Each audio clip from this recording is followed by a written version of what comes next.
નમસ્તે, સ્વાગત છે આપનું આપણા કાર્યક્રમમાં કે જેનું નામ છે ગોષ્ઠી વિથ વિકલ્પ કોટવાલ. એક દિવસમાં બે ગોષ્ઠી, સામાન્ય રીતે આવું બનતું નથી, આજે બન્યું.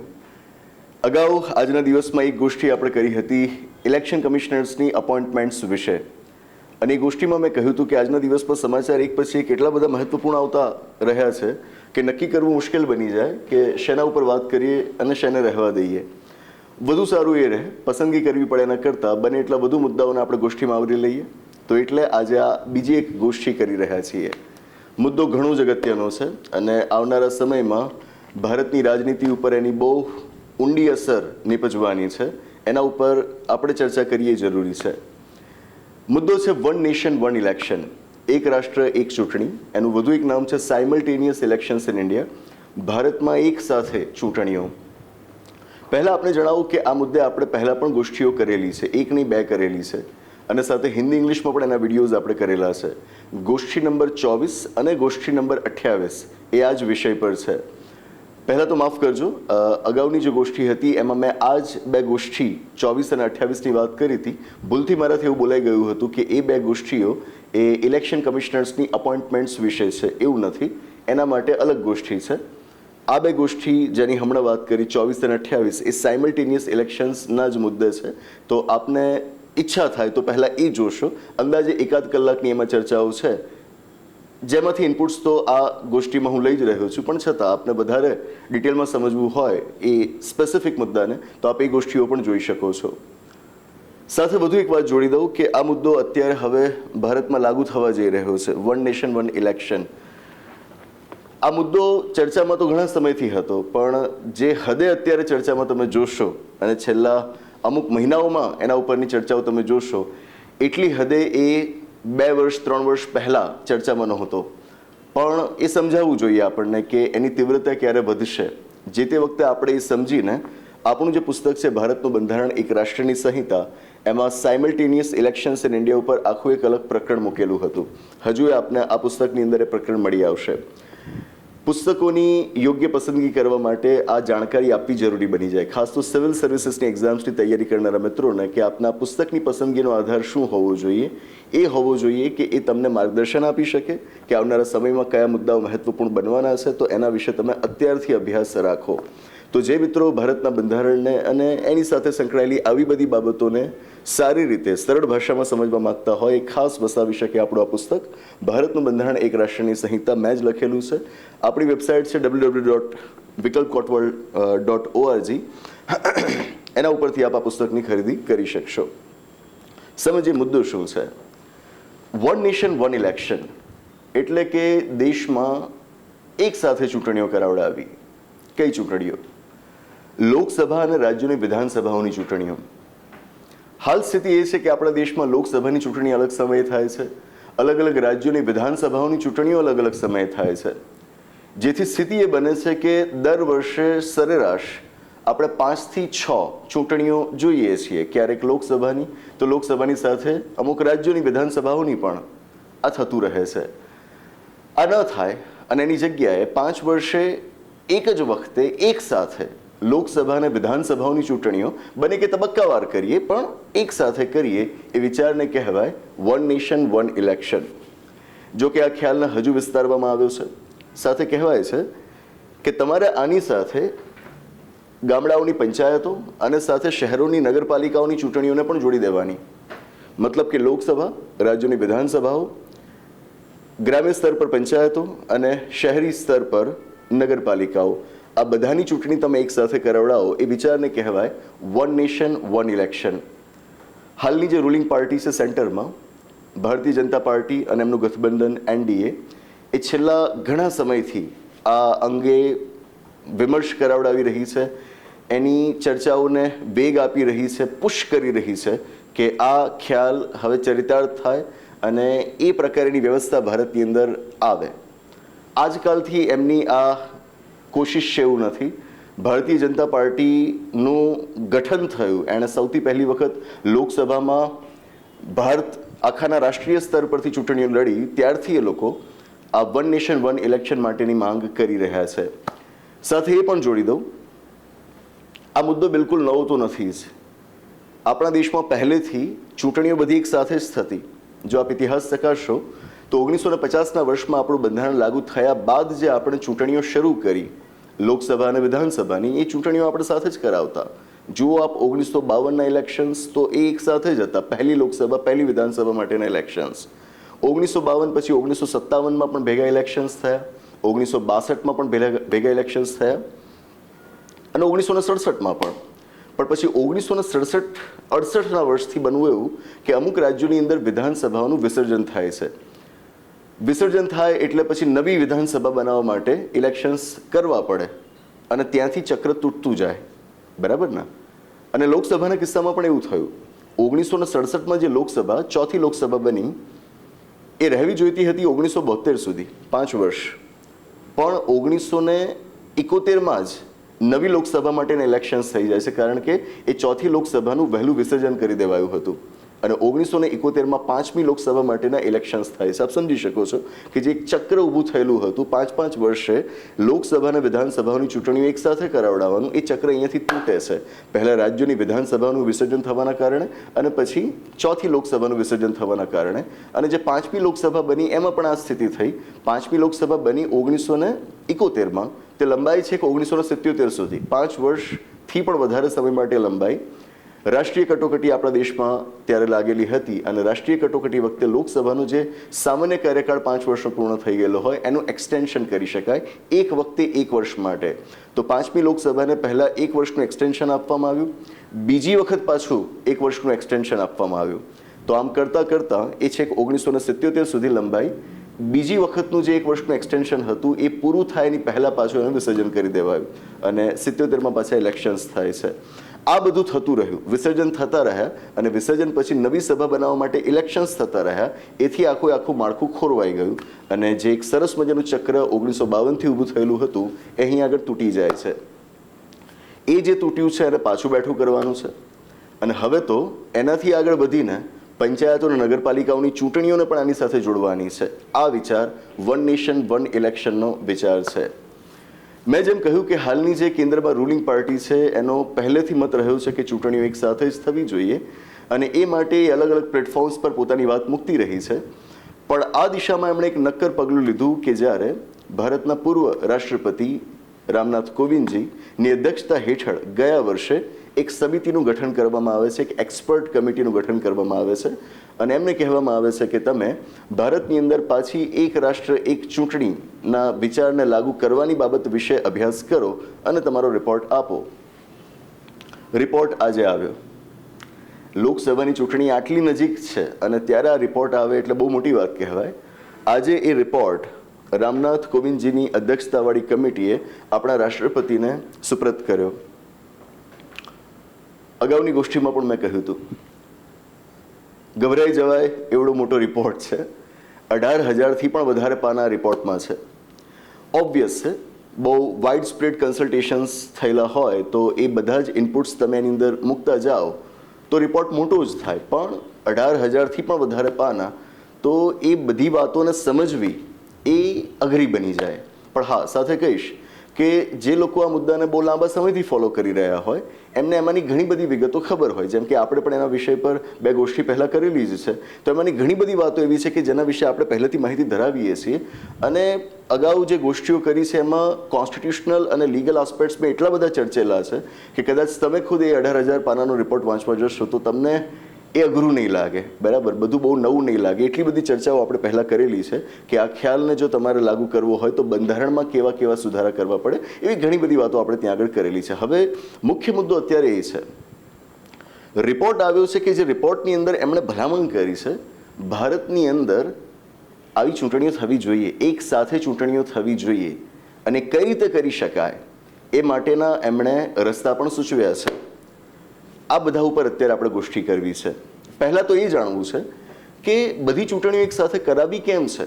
ચાલવા દોને જેમ ચાલે છે, થવા દો લોકસભાની ચૂંટણી અલગ, થવા દો રાજ્યોની વિધાનસભાઓની ચૂંટણીઓ અલગ, થાય એની રીતે પંચાયતો નગરપાલિકાઓની ચૂંટણીઓ પણ અલગ. શું વાંધો છે? તમારે એક સાથે ચૂંટણીઓ કરાવી કેમ છે? તો પહેલાં આ વિચાર પાછળના કારણો સમજીએ.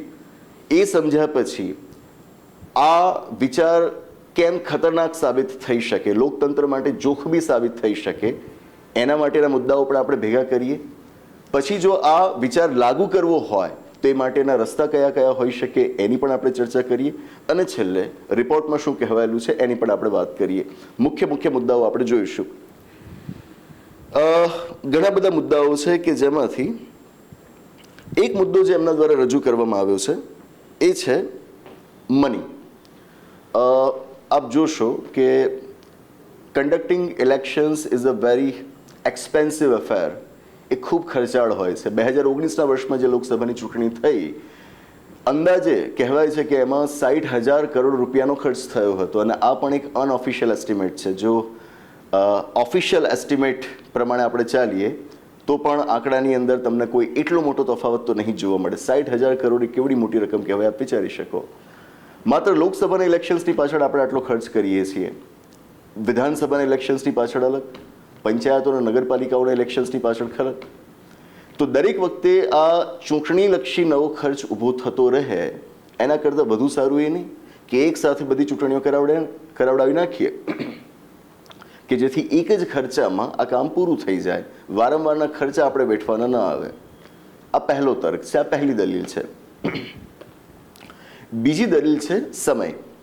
તમે જોશો કે મેં જેમ અગાઉ પણ કહ્યું કે સરેરાશ દર વર્ષે આપણે ત્યાં 5 થી 7 આવા ઇલેક્શન્સ થતા જ હોય છે. અને એના કારણે આપણા સમયનો બગાડ થાય છે. આપણે સતત ચૂંટણીમાં જ રચા પાછા રહીએ છીએ. વર્ષની અંદર 5 થી 7 ઇલેક્શન્સ થતા હોય એટલે આપ વિચારી શકો એવરેજ દર 2 મહિને એક ઇલેક્શન થયું કહેવાય, બરાબર.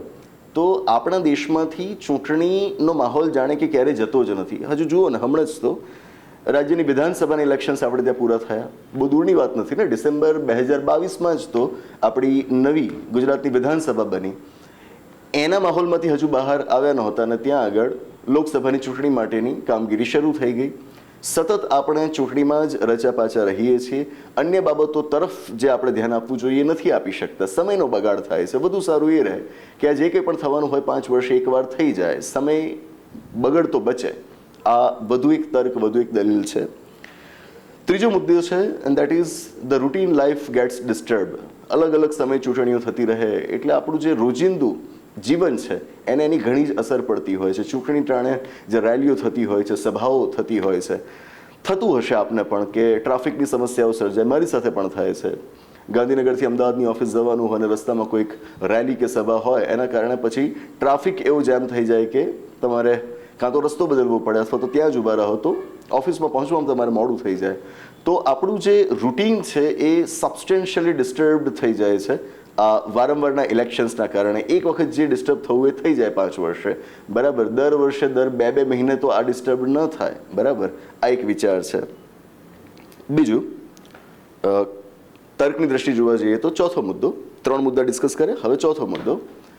ચૂંટણી જેવી જાહેર થાય એની સાથે મોડેલ કોડ ઓફ કન્ડક્ટ, ચૂંટણી માટેની આચાર સંહિતા લાગુ થાય. અને આપ જાણતા જ હશો કે ચૂંટણી માટેની આચાર સંહિતા જેવી લાગુ થાય એટલે ઘણી બધી પાબંદીઓ આવી જાય. ખાસ તો પાબંદીઓ આવી જાય વિકાસને લગતી યોજનાઓ કે વેલફેરને લગતા કોઈ કાર્યક્રમોને જાહેર કરવા વિશે. કારણ કે એનો પણ ઉપયોગ થઈ શકે ચૂંટણીની અંદર મતદાતાઓને લોભાવવા માટે, એમને પોતાના પ્રત્યે આકર્ષવા માટે. તો એ વખતે એ બધી જે કામગીરી હોય એ ખોરંબે ચડી જાય. તમે નથી કરી શકતા ચૂંટણીની આચાર સંહિતાના કારણે. તો ચૂંટણીઓ કરાવવા માટે શું આપણે બધી કામગીરીઓને અભિરાયે ચડાવી દેવાની? એવું તો ન હોવું જોઈએ. અને કદાચ ચડાવવી પડે પણ કેટલી વાર? દર થોડા સમયે આપણે કરવાનું આવે એના કરતાં વધુ સારું એ નહીં 5 વર્ષે એક વખત જે થવાનું એ થઈ જાય. આપણે દલીલો એ સમજી રહ્યા છે કે કેમ એક સાથે ચૂંટણીઓનું આયોજન થવું જોઈએ. આગળ વધુ એક દલીલ આપ જોશો કે ચૂંટણી એ ભારતની અંદર એટલો બધો સંવેદનશીલ મુદ્દો છે, હોય જ. આવડું મોટું લોકતંત્ર છે તો ચૂંટણી તો સંવેદનશીલ મુદ્દો હોય જ. પણ એની અંદર સુરક્ષાના પ્રશ્નો ઘણા ઊભા થતા હોય છે. બૂથ કેપ્ચરિંગ થતા હોય છે, બરાબર. ઈવીએમ સાથે ચેડા કરેના આક્ષેપો લાગતા હોય છે. મતદાતાઓ ઉપર દબાણ લાવવાની કોશિશ અમુક અસામાજિક તત્વો દ્વારા કરવામાં આવતી હોય એવા બધા પ્રસંગો બનતા રહેતા હોય છે. તો આમાં સલામતીનું જે તત્વ ઉમેરાય, સલામતીનું જે પરિબળ આવે એને ધ્યાનમાં રાખીને તમારે તમારા જે સશસ્ત્ર દળો છે, આર્મ્ડ ફોર્સીસ છે, બરાબર, એમને તમારે ત્યાં આગળ ડિપ્લોય કરવા પડતા હોય છે, સેન્ટ્રલ ફોર્સીસને ડિપ્લોય કરવા પડતા હોય છે, એમને ત્યાં આગળ તૈનાત કરવા પડતા હોય છે. એનો અર્થ એ થયો કે ચૂંટણી ટાણે જો એ ત્યાં તૈનાત હશે, દેશની સુરક્ષા અને સલામતીના જે અન્ય મામલાઓ હશે ત્યાં આગળ તમે એમનો ઉપયોગ નહીં કરી શકશો, તો આ રીતે તો આપણી સુરક્ષા અને સલામતી પણ જોખમાય છે. હા ને? તો વધુ સારું એ નથી કે 5 વર્ષે એક વખત જ્યારે ઇલેક્શન્સ થવાના હોય ત્યારે ફોર્સીસને તમે ત્યાં આગળ ડિપ્લોય કરી દો, બસ એક જ વખત થાય. દર વર્ષે આટલી બધી વખત તો ન થાય. આ પણ એક દલીલ છે કેમ એક સાથે ચૂંટણીઓ થવી જોઈએ એ માટેની. વધુ એક છેલ્લી દલીલ, ઇન્ડિયાની અંદર ઇલેક્શન્સ એટલે એ સમય કે જ્યારે કોમ્યુનલિઝમ, કાસ્ટિઝમ, આ બધી જેને તમે સોશિયલ ઇવલ્સ કહી શકો, સામાજિક દૂષણો કહી શકો, એ સપાટી પર આવી જાય. આમ પણ આપણે એનાથી કંઈ દૂર તો છીએ નહીં, બરાબર. કોમવાદ, જાતિવાદ એ આપણે ટેવાઈ ગયા છીએ એનાથી. પણ જ્યારે ચૂંટણી આવે ત્યારે મતદાતાઓને ઉશ્કેરવા માટે આ બધા પરિબળોનો મહત્તમ ઉપયોગ થતો હોય છે. સમાજમાં ઝેર રોકવામાં આવતું હોય છે, લોકોને તોડવામાં આવે છે, એમની અંદર વિભાજન કરવામાં આવે છે, વેરઝેરની ભાવના વધે છે. આનો શું હેતુ છે આપ જાણો છો. રાજનૈતિક સ્વાર્થ માટે આ બધી વસ્તુઓને વધુને વધુ ઉશ્કેરવામાં આવતી હોય છે. હવે એનાથી તો આપણે ક્યારે છૂટા થઈશું એની કોઈ ગણતરી મારી પાસે નથી, કદાચ કોઈની પાસે નહીં હોય. આનો તો એક જ રસ્તો છે, સામાજિક સુધાર. પણ એ સામાજિક સુધાર માટેના પ્રયત્નોમાં પણ આપણે બહુ કાચા સાબિત થયા છીએ. આ બધું થવાનું છે ઇલેક્શન્સની અંદર. અત્યારે પણ લોકસભાના ઇલેક્શન્સ આવવાના છે, એની પહેલાં કેટલી હિંસાત્મક ઘટનાઓ ઘટી આપણે જોઈ ગયા છીએ. પોઈન્ટ ઇન મેકિંગ ઇઝ થવાનું છે તો થાય, એક વખત થાય, 5 વર્ષે એક વખત થાય, બરાબર. દર વખતે ચૂંટણી આવતી રહે, એ દર વખતે એની સાથે આવી હિંસાત્મક અથડામણો, આવી ઘટનાઓ આપણી સામે આવે છે. અને સમાજની અંદર જે એક શાંતિપૂર્ણ માહોલ રહેવો જોઈએ એ નથી રહેતો, એનું વાતાવરણ ડહોળાય છે. આનાથી આપણે બચી શકીએ કે જો 5 વર્ષે એક સાથે બધી ચૂંટણીઓ કરાવવાની હોય, બરાબર છે.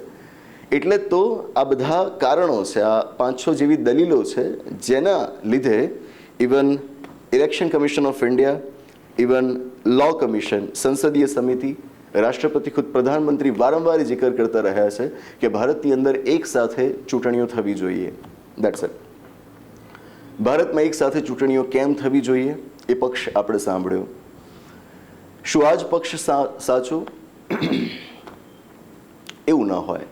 જો એક જ પક્ષ સાંભળીએ, લાગે આપણને કે આ તો ખૂબ એટલે ખૂબ સ્વીકારવા યોગ્ય છે, બિલકુલ સાચો જ લાગે, પણ એ સાચો ત્યાં સુધી લાગે કે જ્યાં સુધી તમે માત્ર એ પક્ષ સાંભળ્યો છે.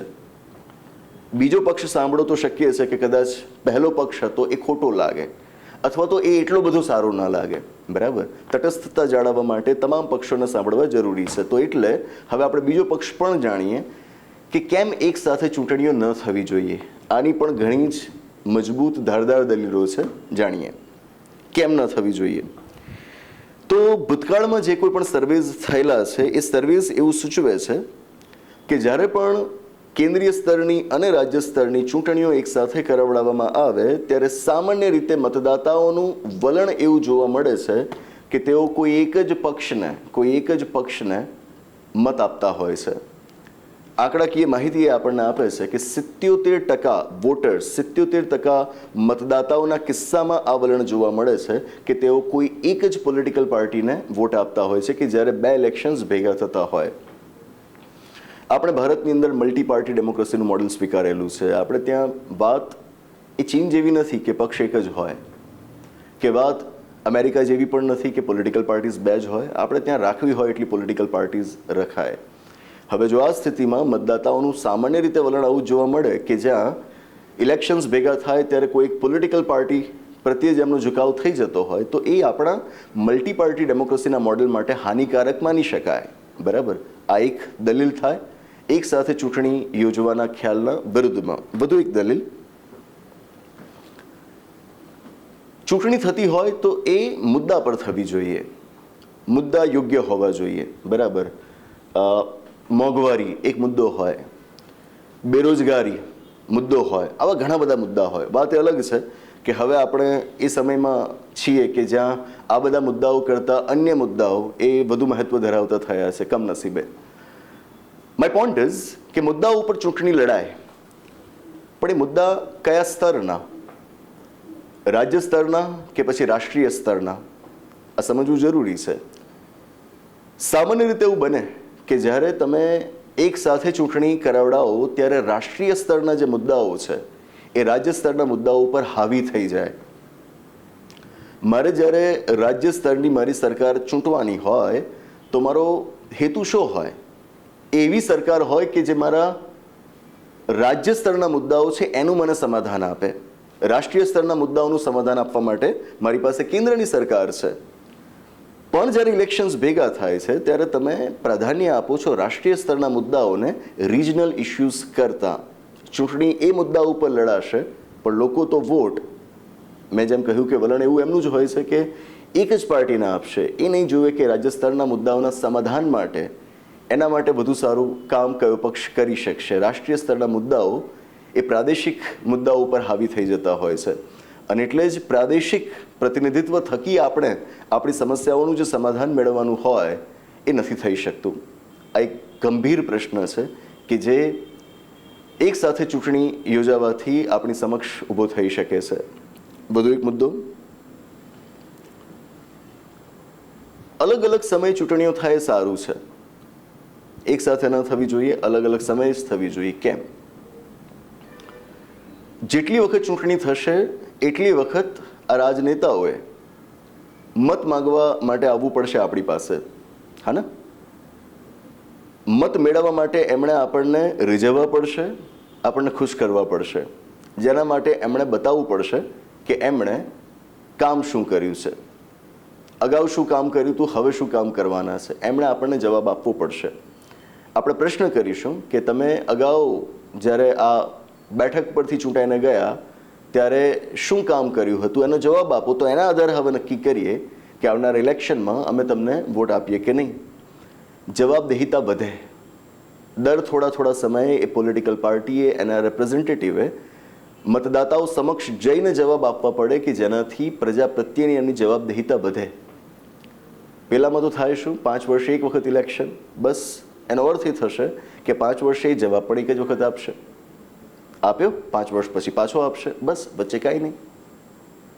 અત્યારની જે વ્યવસ્થા છે જેમાં વારંવાર ઇલેક્શન્સ થાય કે જેમાં પણ અપેક્ષિત છે કે એમની જવાબદેહિતા વધે, એમાં પણ જવાબદેહિતાની આપણને કમી દેખાય છે. તો જ્યારે 5 વર્ષે એક જ વખત એમને જવાબ આપવાનો થશે મત માગવા વખતે, તો ત્યાં તો તમે જવાબદેહિતાની અપેક્ષા જ કેવી રીતે રાખી શકો? આ વધુ એક મુદ્દો છે કે જે કહે છે એક સાથે ચૂંટણીનું આયોજન ન થવું જોઈએ. વધુ એક મુદ્દો થોડોક બાલિશ લાગશે પણ છે, ઇકોનોમિક બેનિફિટ્સ. વારંવાર ચૂંટણીઓ થાય તો એક ફાયદો એ કે ચૂંટણી સાથે સંકળાયેલી આર્થિક પ્રવૃત્તિઓને વેગ મળે. રેલીઓ થતી હોય, સભાઓ થતી હોય, આ બધામાં તમે જુઓ કે ટ્રાન્સપોર્ટની જરૂર પડશે. હા, તો જે ટ્રાન્સપોર્ટની આર્થિક પ્રવૃત્તિઓ છે એ કરનારને લાભ થવાના, બિલકુલ હા, એમની કમાણી થશે. મોટા મોટા હોર્ડિંગ્સ તમે લાગતા જોતા હોવ છો, હા ને? તો હોર્ડિંગ્સ બનાવવાનો જે વ્યવસાય હશે એમને પણ આની અંદર સારી એવી કમાણી થવાની છે.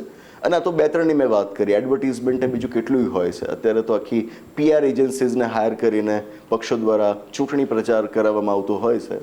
આ બધી ઇકોનોમિક એક્ટિવિટીઝ છે. અર્થવ્યવસ્થામાં ક્યારેય નાણું પડ્યું ન રહેવું જોઈએ. એ પડ્યું બગડે, સડે. જરૂરી છે કે ફરતું રહે. જો તમે 5 વર્ષે એક જ વખત ઇલેક્શન્સ કરાવડાવો છો તો એનો અર્થ એ થશે કે તમારે આ બધી ઇકોનોમિક એક્ટિવિટીઝ એક જ વખત કરવાની આવશે. 5 વર્ષ દરમિયાન પછી કરવાની નહીં આવે. વારંવાર થતી રહેશે ચૂંટણીઓ, તો આ બધી ઇકોનોમિક એક્ટિવિટીઝ ચાલતી રહેશે અને એને કરનારા જે ઇકોનોમિક એજન્ટ્સ છે એને એના લાભ મળતા રહેશે. That's it. આ એ દલીલો છે કે જેના આધારે you can negate that concept of simultaneous elections કે એક સાથે ચૂંટણીઓ ન જ થવી જોઈએ. થવી જોઈએ કે ન થવી જોઈએ, અભિપ્રાય આપનો છે. મેં આપની સમક્ષ બંને મુદ્દા મૂક્યા. થવી જોઈએ તો એની પાછળનો તર્ક મેં આપની સમક્ષ રજૂ કર્યો, ન થવી જોઈએ તો એની પાછળનો તર્ક પણ મેં આપની સમક્ષ રજૂ કર્યો. Now you have all the details. You can decide on your own કે તમે કઈ બાબત પર વધુ વિશ્વાસ રાખો છો. નાઉ હવે જો આ રીતના ભેગા ઇલેક્શન્સ આપણે કરવા જ છે તો એ કરવા માટે આપણે વ્યવસ્થા શું ઊભી કરવી પડે? અને સાચું કહું તો એ વ્યવસ્થા ઊભી કરવા માટે આપણી સામે પડકાર કયા છે એ પડકારોને પહેલાં આપણે જાણવા પડે. જો એ નથી જાણતા તો સમજવું મુશ્કેલ છે કે 18,000 પાનાના રિપોર્ટમાં આમણે શું કહ્યું છે, બરાબર. એમની ભલામણોને સમજવી આપણા માટે અઘરી સાબિત થઈ જાય. તો સૌથી પહેલાં આમાં પડકારો કયા કયા રહેલા છે એની વાત કરીએ. સૌથી પહેલો પડકાર છે વિસર્જનનો પડકાર. વિસર્જન ઇન ધ સેન્સ જે ગણેશ વિસર્જન થાય છે એની, ધારાસભાનું વિસર્જન. આપ જોશો કે આપણી આ સંસદીય વ્યવસ્થામાં આપણી ધારાસભાઓનું જે નીચલું ગૃહ કહેવાય, કેન્દ્રમાં સંસદનું નીચલું ગૃહ લોકસભા, રાજ્યમાં રાજ્ય વિધાનમંડળનું નીચલું ગૃહ વિધાનસભા. આ જે નીચલા ગૃહો છે એમના માટે આપણે સામાન્ય કાર્યકાળ નક્કી કરેલો છે 5 વર્ષ, પણ સાથે એ પણ નક્કી કરેલું છે કે 5 વર્ષ પહેલાં એડવાન્સમાં પ્રીમેચ્યોર એમનું ડિઝોલ્યુશન થઈ શકે, એમનું વહેલા વિસર્જન કરી શકાય. રાષ્ટ્રપતિ લોકસભાનું 5 વર્ષ પહેલાં વિસર્જન કરી શકે, રાજ્યપાલ રાજ્યમાં વિધાનસભાનું 5 વર્ષ પહેલાં વિસર્જન કરી શકે. માનો કે તમે એક સાથે ચૂંટણીઓ કરાવડાવી લોકસભા અને વિધાનસભાઓની, પણ પછી આગળ જતાં 5 વર્ષ પૂરા થાય એ પહેલાં કાં તો લોકસભા અથવા તો વિધાનસભાઓ પર પાછી કેટલી બધી 28 રાજ્યો, 28 વિધાનસભાઓ, કોઈકને ને કોઈકનું વિસર્જન કરવાની નોબત આવી તો એ તો 5 વર્ષના સાયકલમાંથી બહાર નીકળી જશે ને. તો નેક્સ્ટ ઇલેક્શન્સ કે જે તમારે બધાને એક સાથે કરાવડાવવાના છે એ કેવી રીતે કરાવડાવશો? તમે સમજી શકો છો કે આ કેટલો મોટો પ્રશ્ન ઊભો થાય આપણી સામે. બધો એક મુદ્દો. આપણી આ સંસદીય વ્યવસ્થામાં બધું એક ખ્યાલ આપણે સ્વીકારેલું છે જે છે નો કોન્ફિડન્સ મોશન, અવિશ્વાસનો પ્રસ્તાવ.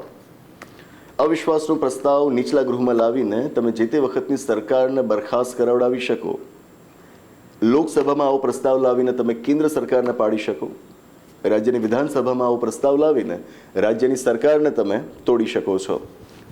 માનો કે તમે લોકસભા અને વિધાનસભાઓના ઇલેક્શન્સ એકસાથે કરાવડાવ્યા, કાર્યકાળ બંનેના એકસાથે શરૂ થઈ ગયા, પણ આગળ જતાં કેન્દ્રમાં કે રાજ્યમાં ક્યાંક નો કોન્ફિડન્સ મોશન લાવવામાં આવી. માનો કે એ સક્સેસફુલ થઈ ગઈ. નો કોન્ફિડન્સ મોશન આવતી રહેતી હોય છે. થોડાક વખત પહેલાં જ આપણે જોયું હશે કે લોકસભામાં મોદી સરકાર વિરુદ્ધ પણ આવી એક નો કોન્ફિડન્સ મોશન આવી હતી. તો વાત આપણે કરી રહ્યા છીએ કે તમે લોકસભા અને વિધાનસભાઓનો કાર્યકાળ એક સાથે શરૂ કરાવડાવી દીધો, એક સાથે ઇલેક્શન્સ કરીને, પણ જો આગળ જતાં વચ્ચે ક્યાંક કેન્દ્રમાં કે રાજ્યમાં નો કોન્ફિડન્સ મોશન લાવવામાં આવી અને જો એ સફળ થઈ, એ સરકાર તો પડી ભાગશે. નવી સરકાર રચવા માટે તમારે તાત્કાલિક ઇલેક્શન્સ કરવા પડશે. તો એના ઇલેક્શન્સ તો ત્યારે થઈ ગયા, તો પછી 5-5 વર્ષનું જે તમારું ચક્ર હતું એનું શું? સવાલ તો આપણી સામે આવે છે. આપને સમજાતું હશે કે આ કોમ્પ્લેક્સિટીઝ કેટલી ઇન્વોલ્વ છે આની અંદર. તમે એમને એમ આંધળું સમર્થન કે વિરોધ ન કરો. વારંવાર કહું છું કે આ હોવું જોઈએ કે ન હોવું જોઈએ, એની સાથે કોમ્પ્લેક્સિટીઝ કઈ જોડાયેલી છે એને પણ સમજો. વધુ એક મુદ્દો કે જ્યારે કેન્દ્ર કે રાજ્યની સરકાર પડી ભાગે, નો કોન્ફિડન્સ મોશનના કારણે નહીં, અન્ય કોઈ કારણના લીધે. ફોર એન એક્ઝામ્પલ, જેમ કે હમણાં જ હરિયાણામાં આપણે જોયું કે સરકાર બદલાઈ. હા, સરકાર બદલાઈ કે જ્યાં આગળ જે મુખ્યમંત્રી હતા એમણે રાજીનામું આપ્યું અને પછી નવા વ્યક્તિ મુખ્યમંત્રી બન્યા, નવી સરકાર બની. આ તો બહુ ઇઝી ટ્રાન્ઝિશન હતું, બહુ ઇઝી હતું. પણ માનો કે ઘટના એવી ઘટે કે જ્યાં આગળ મુખ્યમંત્રી રાજીનામું આપે પણ પછી એ સ્પષ્ટ ન થાય કે નવી સરકાર કોની બનશે. સ્થિતિ એટલી વણસી જાય કે જ્યાં નવી સરકાર બનાવવા માટે તમારે તાત્કાલિક ઇલેક્શન કરવા પડે. આ નો કોન્ફિડન્સ મોશનની વાત નથી.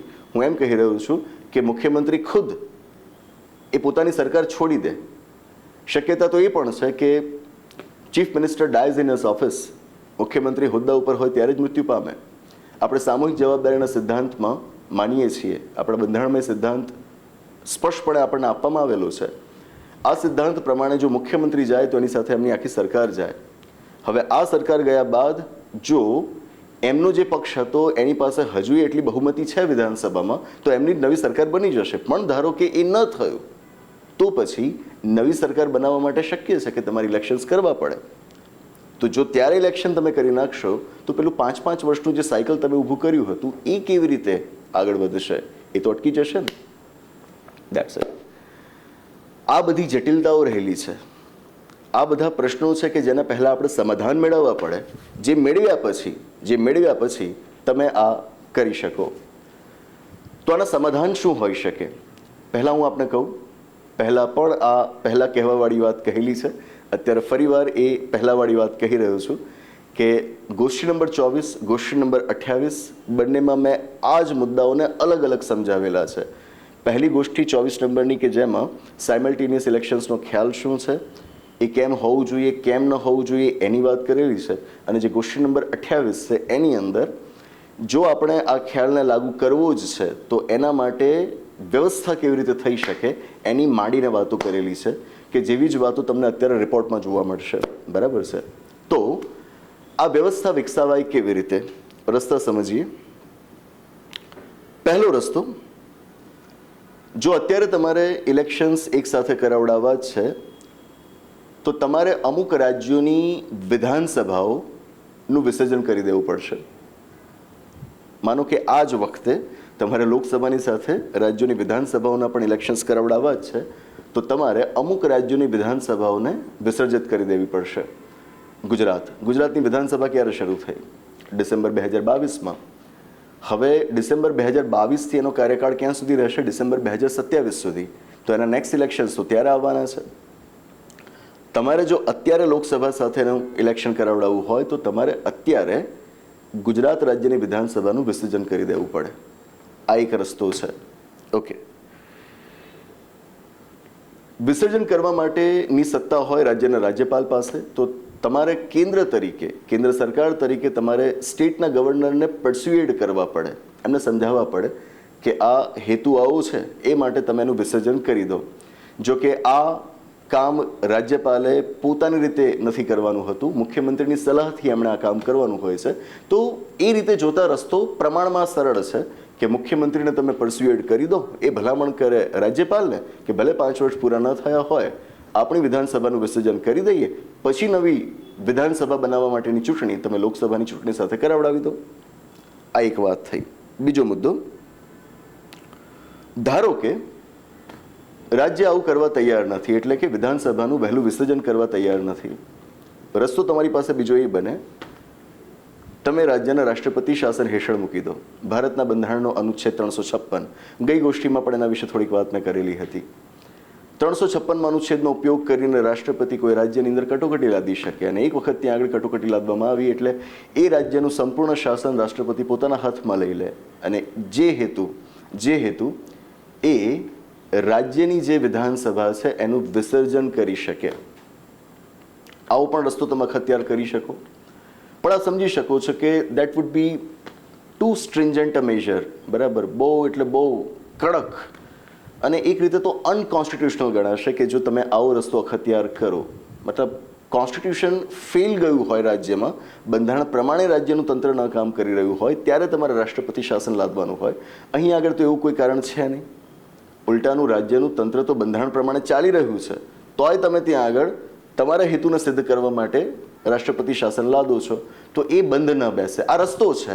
બરાબર. પછી આમ તેમ અર્થઘટન કરીને કોઈક મેળ પાડી જ દે તો એ વાત અલગ થઈ ગઈ, પણ આદર્શ રીતે આ ન થવું જોઈએ. બરાબર, ન થઈ શકે એવું નથી કહેતો હું, ન થવું જોઈએ હું કહું છું. આગળ વધુ એક રસ્તો તમારી પાસે એ આવે કે તમે બંધારણમાં સુધારો કરી નાખો. બંધારણમાં સુધારો કરીને આ જે રાજ્યોની વિધાનસભાઓ કે જેમનો કાર્યકાળ આ વખતે લોકસભા સાથે પૂરો થતો નથી, એનાથી આગળ એ લંબાય છે, તમે કરો એ કે બંધારણમાં સુધારો કરીને એમનો કાર્યકાળ ટૂંકાવી દો. બરાબર છે.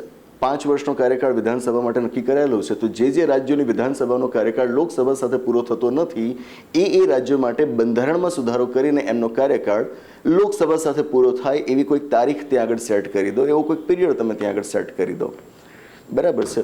આ પણ ઘણું જ ઓકવર્ડ છે, પણ એક રસ્તો છે. એટલીસ્ટ રાષ્ટ્રપતિ શાસન લાદવા કરતાં તો સારો રસ્તો છે એવું હું માનીશ. બરાબર છે. ઓકે. આ કયું સમાધાન જોયું? એવું સમાધાન કે જે આપણે વાત કરી રહ્યા છીએ એ રાજ્યો માટે કે જે રાજ્યનો કાર્યકાળ 5 વર્ષ લોકસભાના પૂરા થાય છે આ વખતે, એની સાથે પૂરો થતો નથી, એનાથી લંબાય છે. જો કોઈ રાજ્યો એવા હોય કે જેમનો કાર્યકાળ 5 વર્ષ લોકસભાના પૂરા થાય એની પહેલા સમાપ્ત થઈ જતો હોય. અગાઉ જે રાજ્યોની વાત કરીએ કયા રાજ્યો હતા? એ કે જેમનો કાર્યકાળ લોકસભાના 5 વર્ષ પછી પૂરો થાય છે. હવે હું બીજી કેટેગરીના રાજ્યોની વાત કરી રહ્યો છું કે જેમનો 5 વર્ષનો કાર્યકાળ એ લોકસભાના કાર્યકાળ કરતાં પહેલા પૂરો થાય છે. તો એમના ઇલેક્શન્સ લોકસભા સાથે કરાવડાવવા માટે શું કરી શકાય? ઓપ્શન્સ ચેક કરીએ. એક ઓપ્શન એ છે, તમે રાષ્ટ્રીય કટોકટી લાગુ કરી દો. ભારતના બંધારણનો અનુચ્છેદ 352 જે ઇન્દિરા ગાંધીજી વખતે લગાવવામાં આવી હતી ને, એ જો કે ઇન્દિરા ગાંધીજીએ જ લગાવી હતી અગાઉ 1971માં પણ, અને એમની પહેલાં નહેરુજીના સમયમાં પણ આ લાગી હતી 1962ના વર્ષમાં. પણ સામાન્ય રીતે લોકો 1975 વાળી જે કટોકટી છે એને વધારે યાદ રાખે છે. નાવ રાષ્ટ્રીય કટોકટી જ્યારે દેશમાં કે પછી દેશના કોઈક ભાગમાં લાગુ કરવામાં આવે, એની વિશેષતા એ છે કે એ વખતે ભલે લોકસભાના 5 વર્ષ પૂરા થઈ ગયા હોય, તમે એને લંબાવી શકો. એક વખતે 1 વર્ષ માટે લંબાવી શકો, કે જે વાત આપણે અગાઉ પણ કરી. તમે આ જ રીતે રાષ્ટ્રીય કટોકટી વખતે કોઈ રાજ્યની વિધાનસભાના 5 વર્ષ પૂર્ણ થઈ ગયેલા હોય તો એનો કાર્યકાળ પણ લંબાવી શકો, એક વખતે 1 વર્ષ માટે. હું આ વાત કરી રહ્યો છું કે જો કોઈ રાજ્યની વિધાનસભાના 5 વર્ષ અત્યારે પૂર્ણ થઈ જાય છે, પણ તમારે એને લોકસભાના 5 વર્ષ પૂરા થાય ત્યાં સુધી લંબાવી છે, તો આ એક રસ્તો છે તમારી પાસે કે રાષ્ટ્રીય કટોકટી લાગુ કરો અને એ વખતે એ રાજ્યની વિધાનસભા કે જેટલા પણ રાજ્યોની વિધાનસભાઓ હોય એમને તમે ત્યાં સુધીનું એક્સટેન્શન આપી દો. અગેન આ થઈ શકે, કરવું યોગ્ય ના કહેવાય, કારણ 352માં અનુચ્છેદમાં આપ જોશો કે સ્પષ્ટ કારણો આપવામાં આવેલા છે. વોર, એક્સટર્નલ અગ્રેશન, આર્મ્ડ રેબેલિયન, યુદ્ધ, બાહ્ય આક્રમણ, સશસ્ત્ર બળવો, આવા કારણો હોય અથવા તો એવા કારણો વાળી પરિસ્થિતિ થવાની હોય ત્યારે તમે રાષ્ટ્રપતિ તરીકે કટોકટીની ઉદ્ઘોષણા કરી શકો. આવી બધી બાબતો માટે ન હોય, બરાબર? તો આ રસ્તો તો છે, પણ એનો ઉપયોગ કરવો એ સલાહભર્યું નથી. બધો એક રસ્તો છે કે તમે બંધારણમાં સુધારો કરી દો. સ્ટાન્ડર્ડ ઓપ્શન છે, બરાબર? સુધારો કરીને આ જે રાજ્યો કે જેમના 5 વર્ષ પહેલાં પૂરા થઈ જાય છે વિધાનસભાના, એમને બંધારણમાં સુધારો કરીને જ એક્સટેન્શન આપી દો. બીજી કોઈ રીતથી કેમ કરવું? બંધારણમાં જ તમે એમનો સમયગાળો બદલી નાખો. આ પણ એક રસ્તો છે. જેટલા વધારે મહિના આપવાના થાય ત્યાં આગળ જ આપી દો. કોઈક તારીખ નક્કી કરી દો અથવા તો એક ટાઈમ પીરિયડ નક્કી કરી દો કે ભાઈ આ દિવસ સુધી આ વિધાનસભાઓ ભલે 5 વર્ષ પૂરા થઈ ગયા છે પણ અસ્તિત્વમાં રહેશે. આ પણ એક રસ્તો તમારી પાસે છે. તમારી પાસે લીગલ ઓપ્શન્સ કયા કયા છે એ પહેલાં તમારે એક્સપ્લોર કરવા પડે, બરાબર? અને એની અંદર કોમ્પ્લેક્સિટીઝ કેટલી રહી છે એ કોમ્પ્લેક્સિટીઝ તમારે સમજવી પડે, એની ઇન્ટેન્સિટીને જાણવી પડે, પછી તમે એનું સમર્થન કે વિરોધ કરતા હોવા જોઈએ, બરાબર ને? જેમ કે મુદ્દો આવ્યો હતો કે ઇન્ડિયા ધેટ ઇઝ ભારત, તો ભારત શબ્દને પ્રાધાન્ય આપવું, ઇન્ડિયાને નહીં. આ જે વિવાદ ચાલ્યો હતો તો ત્યારે પણ આપણે આવા મુદ્દાઓ ડિસ્કસ કર્યા ને, કે ધારો કે તમે ઇન્ડિયા શબ્દને જ કાઢી નાખવા માંગો, બધી જગ્યાએ ભારત જ રાખવા માંગો, તો આમ કદાચ સાંભળવામાં સારું લાગે, પણ એ પ્રેક્ટિકલી કેટલું કોમ્પ્લેક્સ છે. વ્યવહારુ રીતે જોવા જઈએ તો એની અંદર કેટલી બધો ગૂંચવાડો ઊભો થઈ શકે એમ છે. તો એ બાબતને સમજ્યા પછી હું એ અભિપ્રાય બાંધતો હોવો જોઈએ કે હું એનું સમર્થન કરું કે ના કરું. એવું જ અહીં આગળ છે કે એક રાષ્ટ્ર એક ચૂંટણીના ખ્યાલનું સમર્થન કરી દેવું એ બહુ સહેલું છે, પણ પછી એમાં જે ઇશ્યુઝ ઇન્વોલ્વ છે they are highly complex in nature. Now એક વખત જો તમે આ ચક્ર ઊભું કરી દીધું છે, આવું બધું કરીને જો તમે 5 વર્ષે એક સાથે ચૂંટણી યોજવાનું લોકસભા અને વિધાનસભા માટે એટલીસ્ટ જો તમે વ્યવસ્થા કરી દીધી છે, પછી પણ તમારે અમુક બાબતોનું ધ્યાન રાખવું પડશે. કેવું? જેમ કે મેં વાત કરી કે વહેલું વિસર્જન પછી કોઈ સભાનું થઈ ગયું તો આના માટે કાં તો તમે એક રસ્તો એવો રાખી શકો, કયો? ડિઝોલ્યુશન જ ના થાય, વિસર્જનની જોગવાઈ જ કાઢી નાખો બંધારણમાંથી, બરાબર? પણ લોઅર હાઉસ, નીચલા ગૃહ માટે આવું ન કરાય. ત્યાં વિસર્જનની વ્યવસ્થા રાખવી જ પડે. આની પાછળ ઘણા બધા ખ્યાલો છે અને આ વ્યવસ્થા સદીઓથી ઊભી થયેલી છે, બરાબર? 1-2 સેકન્ડ કે 1-2 મિનિટ એના ઉપર વાત કરીને તમે એવા તર્ક ન લગાવી શકો કે એ વિસર્જનની જોગવાઈ જ કાઢી નાખો, આ બહુ જરૂરી બાબત છે, એવું ના હોય. તો એ કાઢવું યોગ્ય ન ગણાય, બરાબર છે? તો તમે વ્યવસ્થા એવી કરી શકો કે જો એનું વહેલું વિસર્જન થાય છે અને જે નવી સભા ઇલેક્શન દ્વારા બનાવવામાં આવે છે, બનાવી દો. ઇલેક્શન કરો, બનાવી દો. કરો શું? એ જે નવી સભા બને એને કાર્યકાળ તમે એટલો જ આપો કે જેટલો જૂની સભાનો બાકી હતો. મતલબ લોકસભા અને વિધાનસભાના માનો કે તમે ભેગા ઇલેક્શન્સ કરાવ્યા, 5 વર્ષ માટે બંનેનો કાર્યકાળ છે, વચ્ચે ક્યાંક 2 વર્ષે કોઈક રાજ્યની વિધાનસભાનું વિસર્જન થઈ જાય છે, ઠીક છે, થવા દો. વિસર્જન થવા દો, નવી વિધાનસભા બનાવવા માટે ઇલેક્શન્સ કરાવડાવો. ઇલેક્શન કર્યું, નવી વિધાનસભા બની, એને કાર્યકાળ આપો 3 વર્ષ. રિમાઇન્ડર પીરિયડ જૂની સભાનો જેટલો સમય બાકી હતો એટલો જ મળશે, એને પૂરા 5 વર્ષ નહીં મળે. તો થશે શું? ત્યાં લોકસભા અને બધી રાજ્યોની વિધાનસભાઓનો 5 વર્ષ પૂરા થશે, એની સાથે આ જે નવી વિધાનસભા બની છે એના 3 વર્ષ પૂરા થશે. પાછું સાયકલ સચવાઈ ગયું. That's it. આવું તમે કરી શકો. બરાબર. પંચાયતો અને નગરપાલિકાઓમાં આવી વ્યવસ્થા આપણી પાસે છે જ. અથવા તો એક રસ્તો એવો પણ બની શકે કે જે વાસ્તવમાં ન કરવો જોઈએ, કે ભાઈ વિસર્જન થઈ ગયું, નવી બનાવી જ નથી, નવી 5 વર્ષ પૂરા થશે ત્યારે જ બનાવીશું. જો કે ન થવું જોઈએ, એવું ન થવું જોઈએ. પણ આ તો રસ્તા જો એક્સપ્લોર કરી રહ્યા છે તો બધા રસ્તાઓ વિશે આપણે વિચાર કરીએ. બીજો એક મુદ્દો કે તમે નો કોન્ફિડન્સ મોશનનો જે ખ્યાલ છે, you can replace it with constructive motion of no confidence.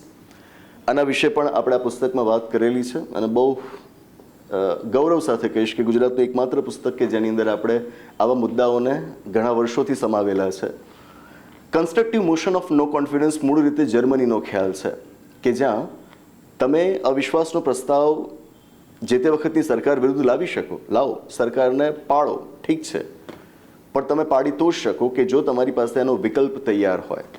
મતલબ ખાલી સરકારને પાડવાની એવું નહીં, સરકારને પાડી તો એની જગ્યાએ બીજી સરકાર કઈ આવશે એ ઓપ્શન તમારી પાસે તૈયાર હોવો જોઈએ. કન્સ્ટ્રક્ટિવ મોશન આને કહેવાય. તમે પેલાને કહી દો કે આ ખોટું, ઠીક છે એ ખોટું, પણ વોટ નેક્સ્ટ? એનાથી આગળ શું, એનો પણ જવાબ તમારી પાસે હોવો જોઈશે, બાકી તો વ્યવસ્થા અટકી પડશે. જર્મનીની અંદર આ વ્યવસ્થા છે. હું આપને કહું કે બહુ વખત પહેલાં લો કમિશન ઓફ ઇન્ડિયાએ, ભારતના કાયદા પંચે પોતાના રિપોર્ટમાં કહ્યું હતું કે જો ભારતની અંદર આપણે સાયમલ્ટેનિયસ ઇલેક્શન્સ કરવા હશે તો ભારતની અંદર પણ આપણે constructive motion of no confidence motion વિશે, constructive motion of no confidence વિશે વિચારી શકીએ કે જેમાં અવિશ્વાસનો પ્રસ્તાવ લાવીને સરકારને તમે પાડી શકો, પણ સાથે તમારે વિકલ્પ રજૂ કરવો પડે કે નવી સરકાર કઈ હશે. આ બધું આપણે કરવું પડે, આ અને આવું બીજું ઘણું બધું આપણે કરવું પડે, ત્યારે સાયમલ્ટેનિયસ ઇલેક્શન્સનો કોન્સેપ્ટ રિયાલિટી બની શકે. ઓકે, એટલે જ રામનાથ કોવિંદજીની અધ્યક્ષતાવાળી આ સમિતિનો જે રિપોર્ટ આવ્યો છે, રિપોર્ટ આપ વાંચો, એમાં એમણે ભલામણ કરી છે બંધારણમાં સુધારા કરવા માટેની. જે સુધારાઓની વાત આપણે કરી એ, અને આ રિપોર્ટ આવ્યા બાદ આજે કરીએ છીએ એવું નહીં. મેં આપને કહ્યું કે આપણે 6 મહિના પહેલાં 24 અને 28 નંબરની ગોષ્ઠીમાં આ વિશે વાત કરી ગયા છીએ. આપ જુઓ એને. My point in making is કે એ બંધારણમાં સુધારા કર્યા વગર શક્ય જ નથી કે તમે સાયમલ્ટેનિયસ ઇલેક્શન્સ કરાવડાવો. તો એટલે જ કોવિંદજીની અધ્યક્ષતાવાળી આ કમિટીએ બંધારણમાં સુધારા કરવાની વાત કરી છે અને એમણે 2 સ્ટેપ્સ સૂચવ્યા છે. 2 સ્ટેપ્સ કયા? પહેલું સ્ટેપ એવું હોય કે જ્યાં પહેલાં લોકસભા અને વિધાનસભાઓની ચૂંટણીઓ એકસાથે કરાવડાવવામાં આવે, એ થઈ જાય છે. પછી સેકન્ડ સ્ટેપ રહેશે કે જ્યાં પંચાયતો અને નગરપાલિકાઓની ચૂંટણીઓને પણ તમે એની સાથે જોડી દો. તો બધું જ એક સાથે કરવાનું છે એવું નથી, તબક્કાવાર કરી શકો. પહેલા તબક્કામાં તમે લોકસભા અને વિધાનસભાઓની ચૂંટણીઓને એક સાથે રાખી શકો અને પછી બીજા તબક્કામાં પંચાયતો અને નગરપાલિકાઓની ચૂંટણીઓને પણ એની સાથે જોડી શકો. That's it. પહેલું જે સ્ટેપ છે એમાં એ કહે છે કે જો બંધારણમાં સુધારો કરવો હશે, બંધારણમાં સુધારો કરવા માટે રાજ્યોની કોઈ મંજૂરીની જરૂર નહીં પડે, પણ જે બીજું સ્ટેપ છે એમાં તમારે સુધારો કરવા માટે રાજ્યોની મંજૂરી જોઈશે, કારણ સ્થાનિક સ્વરાજ એ ભારતના બંધારણ પ્રમાણે રાજ્ય સૂચિમાંનો એક વિષય છે, રાજ્યની સત્તાનો વિષય છે. બિલકુલ એ જ રીતે જો આ પ્રમાણે એક સાથે ચૂંટણીઓ બધાની કરાવવાની થાય તો we need single electoral roll and election ID. બરાબર, કે તમારી પાસે એક જ મતદાર યાદી હોવી જોઈએ. અત્યારે આપણે ઇલેક્શન પ્રમાણે જોઈએ તો મતદાર યાદીમાં ફરક આપણને જોવા મળે. અહીં આગળ તમારે બધા ઇલેક્શન્સ એક સાથે કરાવડાવવાના છે. તો election commission of India state election commission સાથે કન્સલ્ટેશન્સ કરીને એક સિંગલ ઇલેક્ટોરલ રોલ, એક જ મતદાર યાદી માટેની વ્યવસ્થા કરે. એના માટેની ભલામણો પણ આ રિપોર્ટમાં સામેલ છે. ઓકે, વધુ એક વાત જે આપણે કરી ગયા છીએ એ જ વાત આ રિપોર્ટમાં ભલામણ તરીકે આવે છે કે કોઈક કારણોસર જો વિધાનસભાનું વિસર્જન થઈ જાય છે, સરકાર ભાંગી પડે છે, કંઈ પણ થાય છે, તો તમે ઇલેક્શન કરો, લોકસભાનું કે પછી રાજ્યની વિધાનસભાનું ઇલેક્શન કરો, નવી સભા બનાવો, પણ એને તમે એટલો સમય આપશો કે જેટલો જૂની સભાનો બાકી હતો. જે વાત આપણે કરી ગયા છે એ જ વાત અહીંયા આગળ રિપોર્ટમાં આવે, કારણ કે આ જ સ્ટાન્ડર્ડ ઓપ્શન્સ છે. બરાબર, હું એવું દાવો નથી કરતો કે મેં કહ્યું હતું ને એ વાત આવે છે, એવું નથી. આ જ સ્ટાન્ડર્ડ ઓપ્શન્સ છે કે જે સ્કોલર્સ આપણને બતાવેલા છે. બરાબર, તો એ જ વાતો રિપોર્ટમાં આવવાની હતી, બધા પહેલેથી જાણતા હતા. That's it. રિપોર્ટ તો ઘણો લાંબો છે, પણ આ મુખ્ય મુદ્દાઓ છે કે જે હાઇલાઇટેડ પોઈન્ટ્સ છે, જે પ્રેસ ઇન્ફોર્મેશન બ્યુરોની વેબસાઇટ ઉપર આપણને જોવા મળે છે. અને સિવાય પણ જે સ્કોલર્સ છે, સારા એવા રિપોર્ટર્સ છે, જે આ મુદ્દાનું સતત રિપોર્ટિંગ કરી રહ્યા છે, એમને વાંચીને આપણને મળી આવે છે. બાકી આટલા ઓછા સમયમાં 18,000 પણ નહીં, લગભગ 18,500 પાનાનો રિપોર્ટ છે, એટલું તૈયાર કરી દેવું એ તો મારા માટે શક્ય નથી જ, કોઈના માટે ના હોય. બરાબર, તો આજે મુખ્ય મુદ્દાઓ રિપોર્ટના બહાર આવ્યા છે, એના ઉપર આપણે ગોષ્ઠી કરી છે. કમિટીનો દાવો છે એ રિપોર્ટમાં જ નોંધે છે કે અમે આના માટે બહુ વાઇડ કન્સલ્ટેશન્સ કર્યા છે, લોકો પાસે એમના અભિપ્રાયો માંગ્યા છે. હજારોની સંખ્યામાં એમણે કહ્યું છે કે અમને પ્રતિભાવો મળ્યા છે, અને એમના કહેવા પ્રમાણે લગભગ 80% જેટલા પ્રતિભાવો એવા છે કે જે એક સાથે ચૂંટણી યોજવાના ખ્યાલનું સમર્થન કરે છે.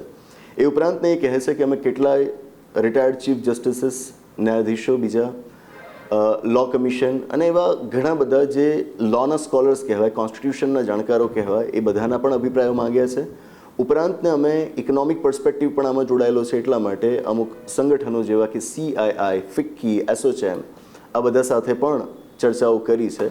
અને આ બધાના અભિપ્રાયો સાંભળ્યા બાદ છેવટે તારણ પર આવ્યા છીએ કે ભારતની અંદર આ ઇલેક્શન્સ એકસાથે થવા જોઈએ. That's it. બહુ લાંબી વાતો હતી, બહુ ઝડપથી મેં એ તમારા સુધી પહોંચાડવાનો પ્રયત્ન કર્યો છે. ઘણું બધું કન્ટેન્ટ એકસાથે આપવાનો પ્રયત્ન કર્યો છે, અને આ બધું કરવું જરૂરી છે. સિવિલ સર્વિસીસની એક્ઝામની તૈયારી કરતા હોય એ મિત્રો આનાથી ટેવાયેલા હોય છે, કારણ કે આ બધું રોજનું થઈ જાય છે.